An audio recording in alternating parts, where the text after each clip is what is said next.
दोस्तों आज की कहानी है बात तो सोरी की हुई थी जोड़े में तो विधवा बेटी है। दोस्तों कहानी शुरू करने से पहले अगर हमारे चैनल को सब्सक्राइब नहीं किया हो तो कर लीजिए ताकि आपके पास पहुंचे हर रोज नया वीडियो। मेहमानों के साथ साथ घर में रौनक भी बढ़ती जा रही थी। पूरी हवेली रोशनी में नहाए हुए जगमगा रही थी मगर पिछवाड़े के उस कमरे में अंधेरा था। वो खिड़की से छुप छुप कर जाग रही थी, डर भी रही थी कहीं कोई उसे जागता हुआ देख ना ले, इसलिए शायद उसने आज दिया भी नहीं जलाया था। मुख पे उदासी, आंखों में अरमान, शायद इंतजार अपनों का, मगर इन रीति रिवाजों ने उसे उस सार दीवारी में बांध रखा था। हार जाती भी कैसे उसकी किस्मत ने उसे बहिष्कृत कर दिया था। दूर बगीचे से माँ उसे देख रही थी, आंखों में आंसू सिपाही, दिल में दर्द सिपाही। क्या करती, लाड़ों को उस खोटी से बाहर लाना उसके बस में नहीं था। मौका था ठाकुर परिवार की छोटी बेटी के विवाह का। बाहर बड़ी धूमधाम से हवेली में आई थी समधन विक्रम ठाकुर की किस्मत की बधाई ले रही थी। नजर उतरते नहीं थक रही थी, उतारती भी कैसे नहीं। उसकी किस्मत जो इतनी अच्छी थी, वरना अधेड़ उम्र में इतनी सुंदर सुशील दुल्हन किससे मिलती है। विक्रम ठाकुर खुद भी अपनी मूंछों को ताप देते नहीं थक रहे थे।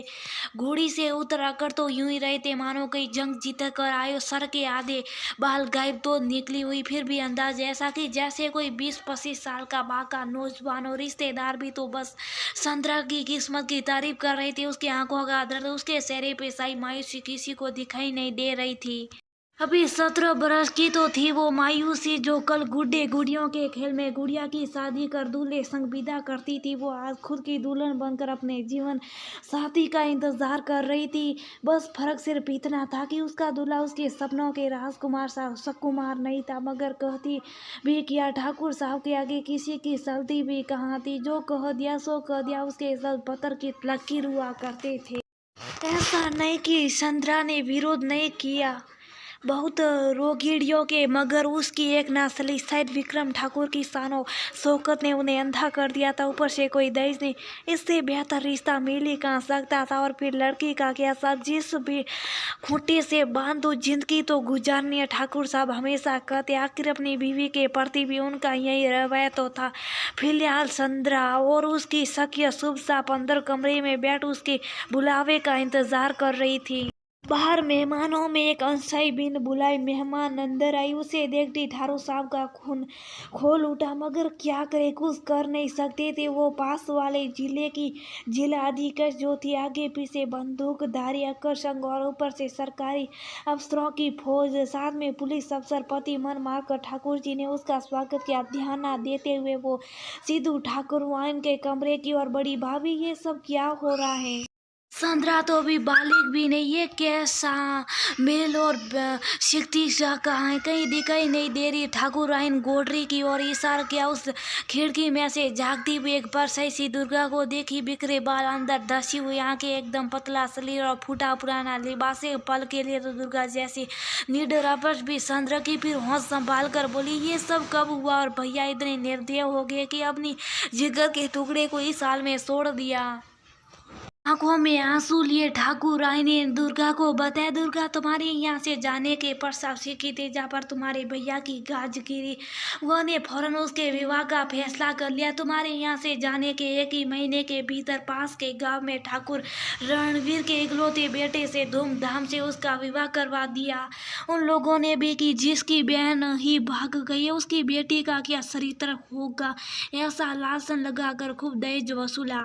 खुद रोकना सा मैंने उन्हें, मगर एक ना सुनी मेरी। वो ने मेरे भैया ने भी बताया कि लड़का श्री तरीन, मगर इनको तो अपनी बेटियों से बैर हो गया था। बहुत दुख दिए उसने शिक्तिजा को। रात रात भर घर ना आता, हमेशा शराब के नशे में धुत रहता, मारपीट करता। उसके साथ कितनी बार मेरी बच्ची वापस आई, उसने मदद की गुनार लगाई, मगर उन्होंने उसकी एक ना सुनी। एक रोज शराब के नशे में जब वो घर आए तो शराब की बोतल लेकर ही उसे मारने दौड़ा, मगर किस्मत की बोतल टूट कर ही उसे लग गई।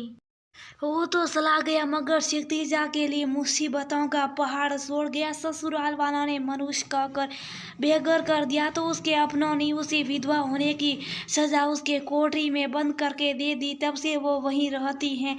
मगर भाभी जो हिम्मत अपने मेरे लिए दिखाई थी वो खुद के लिए क्यों नहीं कर पाई आप? दुर्गा ने उन्हें पूछा। क्या करती मैं? दुर्गा मायके वालों ने कहकर भेजा था डोली में जा रही हो, आरती पर ही निकलना वरना अपना मुंह मत दिखाना।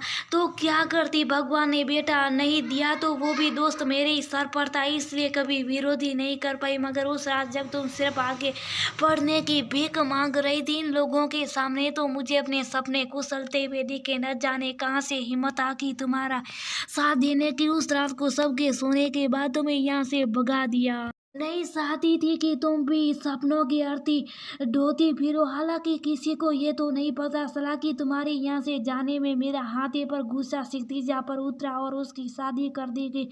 उसी गुस्से का दूसरा भाग है संध्या की शादी। कोई नहीं भाभी, अब मैं यहाँ तो ये अनहोनी तो होने नहीं दूंगी, आप फिर ना करें। कहते हुए दुर्गा सिकतीजा की कोठरी में से उसे निकाल कर लाई और जल्दी तैयार कर बुलाना आने पर मंडप की ओर लेकर आई।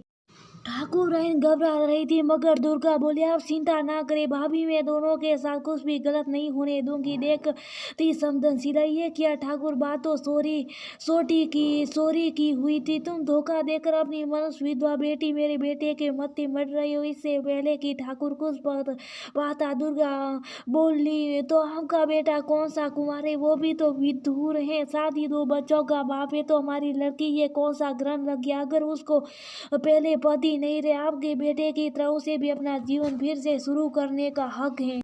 अरे ठाकुर में मिला था तुम्हें उल्लू बनाने का। सूट को दिखाकर बड़ी से विवाह परंपरा को भी ताक पर रख दिया तुमने और सोचते हुए बहन की दोस्त दिखा कर जबरदस्ती शादी करवा लोगे अपनी मनुष्य बेटी की।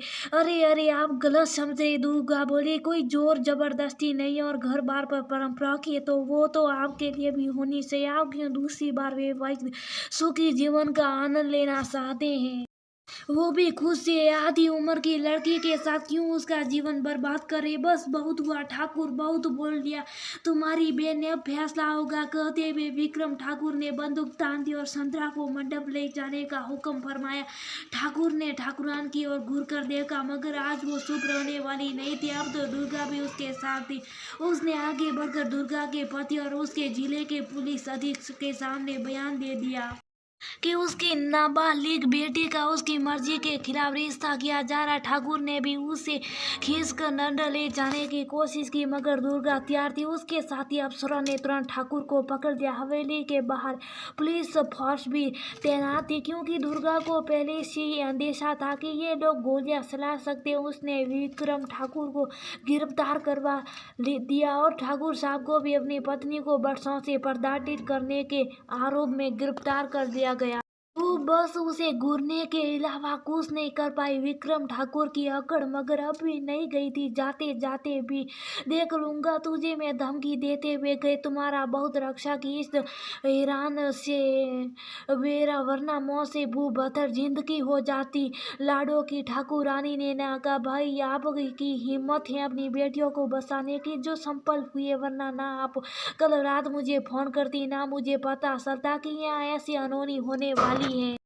बाकी मैंने जो किया वो मेरा वैसे भी सरकारी अफसर होने के नाते फर्ज था। बाल विवाह कानून अपराध है और इसे रोकने का भरपूर प्रयास हम सबको मिलकर करना होगा वरना कई सिद्धिजाओं का जीवन यूं ही बलि सड़ता रहेगा। ठाकुर रानी ये सब तुम्हारी सालती दुर्गा से लेकर संद्रा तक सबके पीछे तुमटी ठाकुर सिलाया। ये सिद्धिजा को तो मैं नहीं बचा पाई थी मगर संद्रा को बचाने का प्रण लिया था। मैंने किसी भी हाल में मेरी बच्चियां पहले अपनी पढ़ाई पूरी करेगी फिर अपने सपने जिएगी। मेरी तरह घूंट घूंट कर नहीं मरेगी, ना ही देश के लोभी भेड़ियों का शिकार बनेगी। ठाकुर राय ने उत्तर दिया। ठाकुर और विक्रम ठाकुर दोनों को गिरफ्तार कर लिया गया।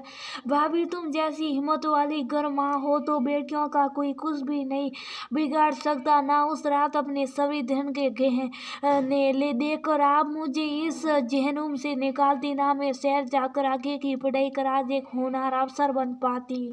बहुत अफसोस है मुझे कि मेरे सपने को साकार करते हुए क्षितिजा की बलि सट गई, मगर अब वादा है मेरा आपसे कि इसका जीवन भी मैं ही संवारूंगी। दुर्गा ने ठाकुर रानी से कहा, अब हमें सबसे पहले दोनों की पढ़ाई की ओर ध्यान देना है और इन्हें आत्मनिर्भर बनाना है। दुर्गा ने ठाकुर रानी को आश्वासन दिया।